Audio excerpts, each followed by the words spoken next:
Welcome to the पाठशाला।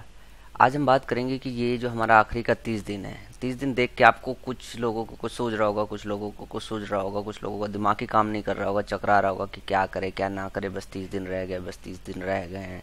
अब देखो, कुछ लोग इसको ऐसे देखते हैं 30 डेज, कुछ लोग इसको ऐसे देखते हैं 30 डेज, और कुछ लोग इसको ऐसे देखते हैं 30 डेज, कुछ लोग इसको ऐसे देखते हैं 30 डेज, कुछ इसको ऐसे देखते हैं 30 डेज। अब आप इसको किस तरह देखते हो ये डिपेंड करता है। और कुछ लोगों का पढ़ने का ग्राफ ये रहता है हमेशा, जैसा कि मैं बताता हूँ। कुछ लोग तो ऐसे पढ़ के आए होंगे, अब ये पॉइंट है 30 दिन पहले का, इसके बाद ये यहाँ गिरता है। कुछ लोग ऐसे होते हैं जो अभी यहीं से स्टार्ट किए होंगे और ये आखिरी 30 दिन में ऐसे मारेंगे छलांग।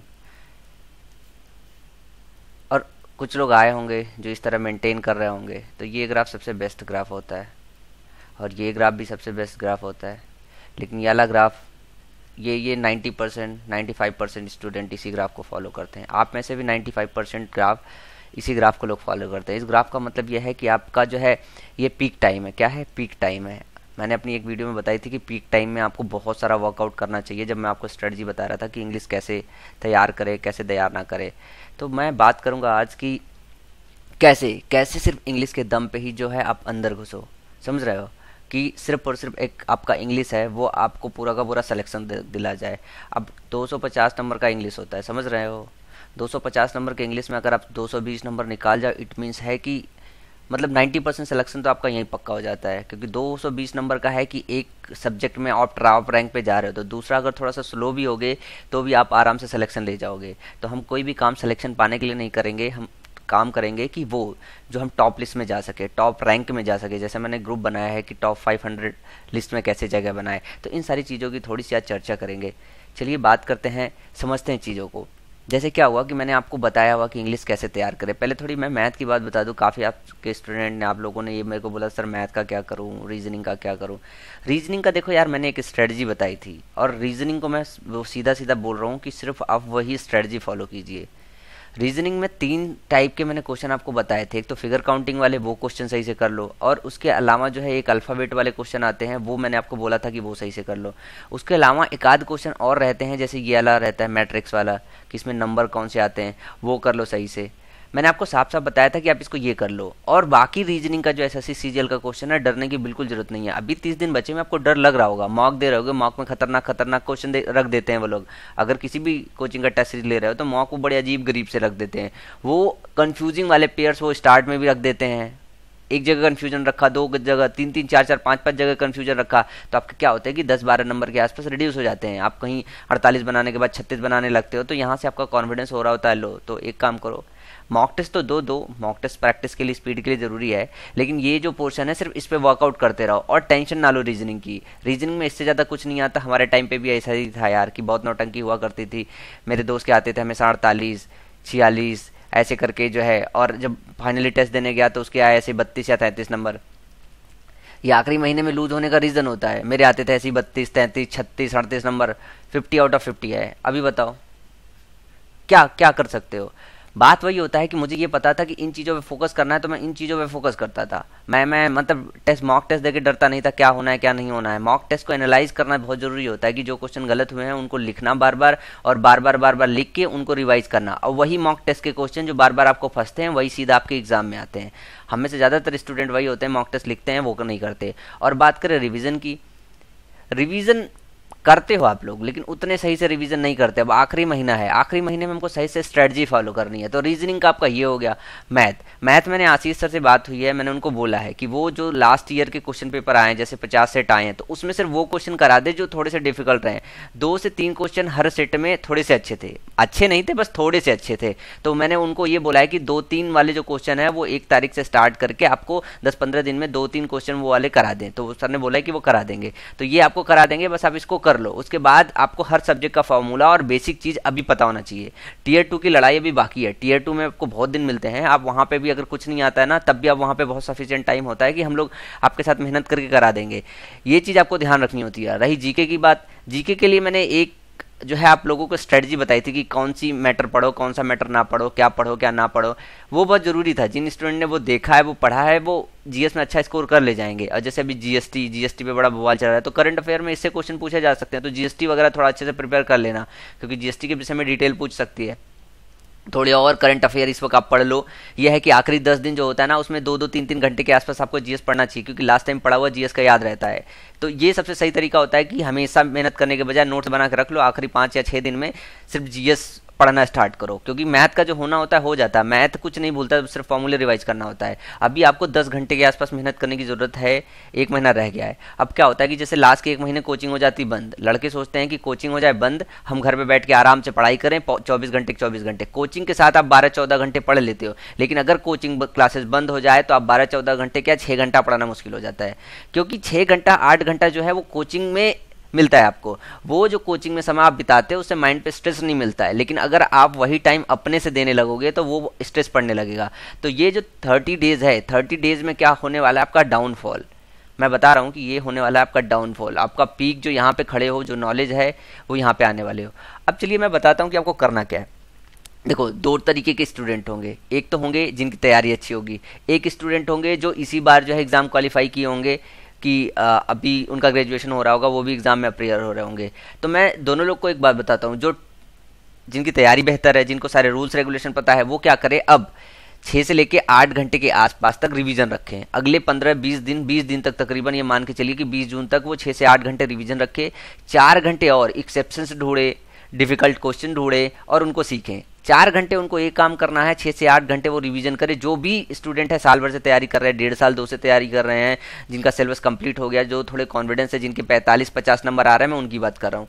जिनके 30-35 नंबर आ रहे हैं, 32 नंबर आ रहे हैं, इसका मतलब है कि उनके कॉन्सेप्ट में कमी है, वो वापस से रिवाइज करें। सारे एक्सेप्शंस को देखें इंग्लिश में, सारे कॉन्सेप्ट को देखें इंग्लिश में, और बात करें उनकी जो अभी आए हैं, जो 2 महीने पहले तैयारी करना स्टार्ट किए हैं, वो सब रिवीजन वाले फर्जी की बातें छोड़ें, क्योंकि ये चीज़ उनके लिए नहीं है। ये उनके लिए जिनका कोर्स कंप्लीट है, जिनका नहीं कंप्लीट है, वो मेरी पूरी क्लासेस धीरे धीरे मैं चलाता रहूंगा और वो धीरे धीरे उसको करते रहें। और लास्ट टाइम पे देखेंगेगा कि आप अच्छा स्कोर कर सकते हो, इनसे भी अच्छा स्कोर कर सकते हो, क्योंकि लास्ट टाइम आप मन से पढ़ते रहोगे ना, 30 दिन यूटिलाइज करोगे, तो जो फ्लो में पेपर मिल जाता है ना, वो फ्लो में पेपर सही हो जाता है। और अगर फ्लो के होता है कि आप 30 दिन रेस्ट ले लो कोचिंग से, उसके बाद जाके एग्जाम में, तो यही रीजन है कि 90% स्टूडेंट का जो है मार्क्स मॉक टेस्ट में अच्छा करने के बाद जो है फाइनल में नहीं होता। और बहुत सारे स्टूडेंट होते हैं जिनके ऐसे मार्क्स नहीं आ रहे हैं, वहाँ पे जाके बहुत अच्छे आ जाते हैं। तो रीज़न वही होता है कि आप कॉन्फिडेंट हो, नहीं कॉन्फिडेंट हो। रिवीजन का जो प्रोसेस है वो आपको बहुत अच्छे से अपनाना है, जैसा कि मैंने बताया था। अब क्या करना है, जैसे मैंने बोला था कि आपने मेरा थंबनेल देखा होगा कि बाय डिंट ऑफ इंग्लिश, मतलब इंग्लिश के दम पे कैसे करें। इंग्लिश के दम पे जैसे कि मैंने अपनी सारी क्लासेस बताई है, तो मैंने अपने 15 क्लासेस में, एक क्लास और रह गई, 16 क्लासेस में वो सारे मैटर इंक्लूड किए हैं जिससे मेजर क्वेश्चन बनते हैं। अब आपको करना क्या है कि सबसे ज़्यादा मेरी वकैब की क्लासेस पे लेनी है। अगर आपको पूरे नंबर चाहिए तो ग्रामर की और क्लासेस 2-3 क्वेश्चन ऊपर नीचे करा सकती है, जिसमें से ज़्यादा पार्ट आप लोग पढ़े ही होंगे, पार्ट ऑफ स्पीच वगैरह हो गई, तो आपको रफ नॉलेज होगा। वो अच्छे से नहीं पता होगा कि कहाँ से जो है क्वेश्चन बनता है, क्योंकि हो सकता है टीचर ने ना पढ़ाया हो, मैं पक्का पता नहीं, क्योंकि टीचर भी बहुत मेहनत करते हैं, उन्होंने बताया भी, हो सकता है ना भी बताया हो। लेकिन वकैब जो आपके वो 2-3-4 क्वेश्चन रह जा रहे हैं, अभी नहीं आ रहे, बहुत सारे स्टूडेंट हैं जो 45 नंबर स्कोर कर रहे हैं, जो 22-21 तक निकाल रहे हैं और बोल रहे हैं सर मेरे 3-4 नहीं पढ़ रहे हैं। वो 3-4 क्वेश्चन मैं हमेशा से समझा रहा हूँ, वो 3-4 क्वेश्चन आपको तब मिलेंगे। इसमें से 2 कब मिलेंगे, जब मान के चलिए कि मेरी 50 क्लासेज और 45 क्लासेस पूरी हो जाएगी तो। और उसके बाद जो एक आध क्वेश्चन रह जाता है, वो आपका लक फैक्टर है कि वो जो एक्स्ट्रा एसएससी क्वेश्चन रखती है, क्या वो आपके पढ़े हुए पार्ट चाहिए या दूसरे बंदे के पढ़े हुए पार्ट चाहिए। तो एक क्वेश्चन का आपको थोड़ा सा वेट करना पड़ेगा, वो आपके लक पे होगा। लेकिन ये 50 क्लासेस और 45 क्लासेस आपको पूरी करनी पड़ेगी अगर आपको चाहिए 46 नंबर 48 नंबर तक। तो इसमें अभी लगेगा टाइम, क्योंकि अब जो है 1-2 क्वेश्चन करने का है कि बहुत ज़्यादा एरिया कवर करती है। क्या करती है, बहुत ज़्यादा एरिया कवर करती है। तो 1 वर्ड सब्स्टिट्यूशन पूरे सारे साल के, उसके बाद जितना प्लस में तुम्हें किसी बुक से मिले वो करना होता है, इडियम फ्रेजेस सारा करना होता है। लेकिन ध्यान रखें, सिनोनिम्स एंटोनिम्स नहीं करना है। मैं बार बार कह रहा हूँ, सिनोनिम्स एंटोनिम्स आपको सिर्फ प्रीवियस ईयर के करने हैं। उस पर अगर आपने की मेहनत तो होगा आपका टाइम खराब। तो जो स्टूडेंट, एक स्टूडेंट ने नीचे मैसेज लिखा था, सर मैं 8-8 घंटे जो है वकैब प्रिपेयर कर रहा हूँ। अरे यार, मैंने किसी को 8 घंटे वकैब प्रिपेयर करने के नहीं दिया। उसने फिर बोला मैंने एमबी से प्रिपेयर किया, एसपी बख्शी से प्रिपेयर किया, मैं इससे प्रिपेयर कर रहा हूँ सर, उससे प्रिपेयर कर रहा हूँ, आपकी भी वकैब प्रिपेयर कर रहा हूँ। अरे दादा, ये नहीं करना है। मैं कितनी बार बोलूँ, ये नहीं करना है। मैंने आपको सिर्फ दिया है जो है 35 मिनट की अपनी वीडियो देता हूँ मैं, और बोलता हूँ 15 मिनट रिवाइड करके पढ़ो, ज़्यादा से ज़्यादा 20 या 25 मिनट। तो ये आपको सिर्फ 1 घंटा करना है। और मैं हमेशा बोलता हूँ रट्टा मत मारो, पढ़ो निकल जाओ, पढ़ो निकल जाओ। एग्जाम में क्वेश्चन मिलेगा आपको, सीधा डिक्टो आंसर पता होगा। डर सबको लगता है यार, डर किसको नहीं डरते, हम भी थे। इस वक्त डरो मत। अब ये डर कैसे निकाले? डर वही होता है कि आप लगातार पढ़ते रहो, रिवाइज करते रहो। मैंने आपको एक और चीज़ बताई थी कि ये जो है एक बार जो है आप नोटबुक में उसे डालो, उसको बार बार रिवाइज करते रहो, फिर उसमें टाइप 1 टाइप 2 3 बनाओ, उसको कन्वर्ट करते रहो। अब टाइप 3 रिवीजन करने का समय आ गया। जब लास्ट का 10 दिन रह जाएगा तो यही टाइप 3 रिवाइज करके जाना होता है, क्योंकि टाइप 3 ही क्वेश्चन जो पेपर है उसमें आता है। बाकी चीज़ थोड़ी ईजी रहती है, अगर आ भी गया तो आप आसानी से कर लोगे। तो आपको क्या है ना, प्रॉपर तरीके की स्ट्रेटजी अपनाने की ज़रूरत है। प्रॉपर तरीके की स्ट्रेटजी अपनाने की ज़रूरत है। अब प्रॉपर तरीके की स्ट्रेटजी आपको चाहिए क्या? सपोज कीजिए ये नंबर किसी के इंग्लिश में बहुत मुश्किल से बनते हैं, बहुत रेयर तरीके से बनते हैं, 45 प्लस मार्क।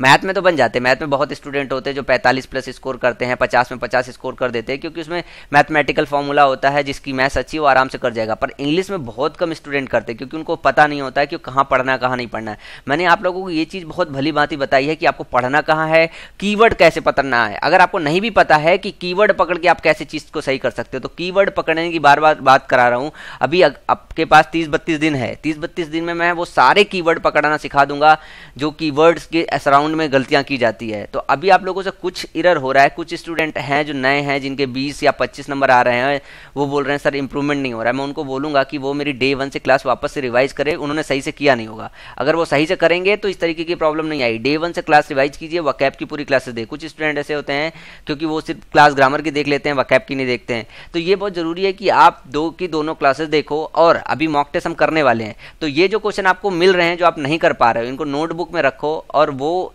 जो है वापस से जाके आपको पुट करना है। क्या करना है? वापस से जाके आपको रिवाइज करके वहां पे पुट करना है। क्योंकि अगर कोई क्वेश्चन आता है तो इसी तरीके के एक्सेप्शनल क्वेश्चन आते हैं, उसके सिवा और कोई क्वेश्चन नहीं आता है। अब मैं चाहता हूं कि जो आपका ग्राफ यहां से यहां तक आया है, सपोज कीजिए ऐसे बढ़ के यहां तक पहुंचा है, सपोज कीजिए यहां तक पहुंचा, डाउनफॉल कुछ भी लेके। अभी आपका 30 दिन बचा है, तो 30 दिन में याद रखिए कि आप यूं वाला पीक मारिए, यूं वाला पीक मत मारिए, यूं वाला पीक मत मारिए, ये वाला पीक मारिए। आप समझ रहे ना? ये वाले पीक का मतलब 30 डेज को ऐसे लीजिए, ऐसे ऐसे, ये है हमारा 30 डेज। 30 डेज मल्टीप्लाइड बाई, अगर हम 12 घंटे मेहनत कर रखते हैं तो 360 आवर्स। अब 360 आवर्स में हम क्या क्या पढ़ सकते हैं, क्या क्या रिवाइज कर सकते हैं, क्या क्या स्टोर कर सकते हैं। 12 घंटे में भी आपको 6 से लेकर 8 घंटे तक रिवीजन करना है। नया 12 घंटे पढ़ोगे ना तो दिमाग चल ही जाएगा। इस वक्त 6 से 8 घंटे रिवाइज करो, क्योंकि आपने ऑलरेडी बहुत पढ़ा है तो उसे रिवाइज करके रखना पड़ता है। मैं इसीलिए रिवीजन पे बहुत फोकस करता हूँ, क्योंकि यहाँ पे आके आपको स्ट्रेस ना लेना पड़े। रिवाइज करते रहो ताकि आपके जुबान पर रहे, तब आपको ऐसा लगेगा अरे यार एग्जाम में कुछ और नया नहीं आ जाए, चलो नया पढ़ लेते हैं। लेकिन जितना मैं आपको बता रहा हूँ उतना करते रहिए, 45 नंबर इंग्लिश में आराम से स्कोर हो जाएगा, बहुत आराम से स्कोर होगा। और मैं आशीष सर को बोल रहा हूँ कि वो पार्ट डिस्कस कर दे जो थोड़े से डिफिकल्ट क्वेश्चन आए हैं। मैथ के क्वेश्चन लास्ट ईयर के बहुत ईजी रहे हैं, मैं उनको बोलूँगा कि पिछले सालों के क्वेश्चन थोड़ा सा डिस्कस कर दे। और टीयर 1 में आप लोग टेंशन लेने की जरूरत नहीं है, टीयर 1 ज़्यादा डिफिकल्ट नहीं रहता। टीयर 1 में जिसके स्कोर नहीं बनते हैं वो सिर्फ रीजन होता है इंग्लिश। इंग्लिश ही एक ऐसा रीजन होता है जो ज़्यादातर स्टूडेंट के स्कोर घटा के रखता है, क्योंकि मेजॉरिटी ऑफ स्टूडेंट ऐसी होती है जो रीजनिंग और मैथ में तो 90-95 ऐसे करके स्कोर लाते हैं, और एक इंग्लिश ऐसा सब्जेक्ट रहता है तो नहीं करते। अब मैं जैसे एक क्लास और कराने वाला हूँ आपको, अल्टरनेट डेज पे कराऊंगा, जिसको बोलेंगे रिवीजन क्लासेस या फुल मास्टरी क्लासेस। जो मैंने अभी आपको रूल्स बताए हैं कि इनके सराउंडिंग में एरर किया जाता है, उसी रूल्स को मैं दोबारा आपको कराऊंगा ताकि आपको एकदम अच्छे से दिमाग में बच जाए। अच्छा, इसके सराउंडिंग में ये किया जाता है, जैसे फ्रेजल वर्ब के सराउंडिंग में किया जाता है, इडियम फ्रेजेस की वजह से किया जाता है, प्रीपोजिशनल वकैब की वजह से किया जाता है। तो ये चीज़ें हैं मैं और सिखाऊंगा, और मैं उसमें पार्ट ऑफ स्पीच से लेके जितने भी है जहाँ जहाँ मेन चीज़ें हैं वो कराऊंगा। तो ये बहुत ज़रूरी है कि आप इन क्लासेस को रेगुलर बेसिस पे, वैसे तो आप सारे के सारे लोग देख रहे हैं, जितने आप लोग हैं जो बहुत मन से पढ़ रहे हैं, जिनके स्कोर सुधर रहे हैं, 1 महीना मैं आपके साथ और वर्कआउट करना चाहता हूं ताकि आप लोग टीयर 1 में आप सारे के सारे लोग जो है अच्छा स्कोर निकाल सकें। तो हमको चाहिए क्या, हमको चाहिए तकरीबन 160 प्लस में मार्क्स, मिनिमम इतना नंबर आना चाहिए 160 प्लस मार्क्स। पिछले साल से मेरिट थोड़ी बहुत गिरेगी क्योंकि 15 मिनट कम हुआ है, तो 160 प्लस बनाने के लिए ज़रूरी है कि आप रीजनिंग में 45 से 50 के बीच में बनाओ, मैथ में 50 निकाल के आओ, और इंग्लिश में 45 प्लस निकाल के आओ। अब नंबर जोड़ो इसमें, 90 50 कितना हो गया, 140। अगर आपने जो है जीएस में जो है 30 नंबर तक निकाल लिया तो 170 बनता है। तो ये आपको स्कोर निकालना है कि 45 50 में 50 और 45, अगर आपने इतना निकाल लिया, अगर इंग्लिश में आपने निकाल लिया तो ये तो निकल जाता है। ये भले आप यहाँ पे डरो, लास्ट के 30 दिन में कितना भी डरोगे, अंदर जाओगे एग्जाम में क्वेश्चन देखोगे सारा डर निकल जाएगा, लेकिन इंग्लिश वहाँ पे भी जाके डराता है। इंग्लिश की डर को दूर करने के लिए जैसा मैं आपको बता रहा हूँ वैसे ही आपको करना पड़ेगा। ये बहुत ज़रूरी रहता है कि इंग्लिश बहुत कम स्टूडेंट स्कोर कर पाते, या तो वो पैदाइशी इंग्लिश में ब्रिलियंट हो, जिनकी इंग्लिश वैसे ही बचपन से अच्छी हो, तो वो ये स्कोर कर पाते हैं। लेकिन अगर नॉर्मल स्टूडेंट की बात करें, जैसे यूपी बोर्ड के स्टूडेंट हो गए या कुछ बच्चे गांव से पढ़े होते हैं जो बहुत ब्रिलियंट होते हैं, वो सब इंग्लिश की वजह से ही रुकते हैं। तो इंग्लिश का जो डर है मैं सिर्फ वही भगाने की कोशिश कर रहा हूँ। और इंग्लिश का डर भागने के लिए जैसा मैंने आपको बताया कि कीवर्ड पकड़ना, प्रीपोजिशनल चार्ट, फ्रेजल वर्ब, ये सारे बड़े की चीज़ होते हैं। क्वेश्चन इन्हीं के सराउंडिंग में रखे जाते हैं।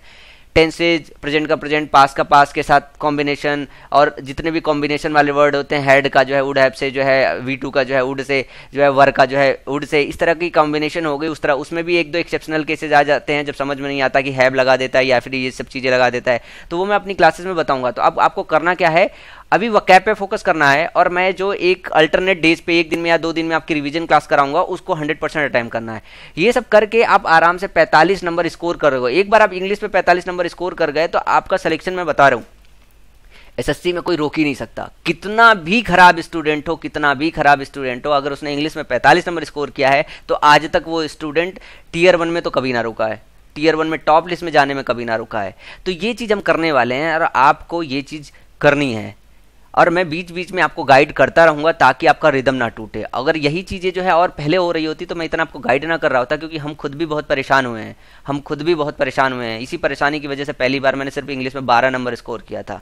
उसके बाद ये स्ट्रेटजी मैं आपको बता रहा हूँ, ये मैंने अकेले घर में बैठ के बनाई, अपनाई, मैंने किसी से बात नहीं किया है। मैं एक बार दोबारा रिपीट कर रहा हूँ, किसी दोस्तों से बात मत कीजिए, सारे दोस्तों को छोड़िए, सिर्फ आप और मैं, आपकी किताबें और आपका पेपर, बस इतना इस वक्त आपके साथ होना चाहिए, देन हम काम कर सकते हैं। और जो ग्रुप मैंने बनाया है उसमें जो आप लोग गए हैं वहाँ पे आप क्वेश्चन पोस्ट कीजिए और एक दूसरे के साथ डिस्कस कीजिए। जैसे उसमें कई सारे ऐसे क्वेश्चंस आ रहे हैं जिसमें कन्फ्यूजन्स है, वो कन्फ्यूजन आप अपने साथ डिस्कस कीजिए। मैं उसको एक साथ क्या करूँगा, देखूंगा कि जब वो दूर नहीं हो पा रहा है तो वो सारा का सारा क्वेश्चन एक दिन लूँगा और आपके साथ एग्जाम से पहले उसको डिस्कस कर दूंगा। मैं चेक करना चाहता हूँ कि मेरे पढ़ाने के बाद कितने सारे क्वेश्चंस ऐसे हैं जो डाउट्स में हैं, वो वाले मैं एग्ज़ाम के पहले आपके क्लियर कर दूंगा, इस बात की मैं गारंटी देता हूँ। सो अभी के लिए इतना ही, थैंक यू, बाय बाय।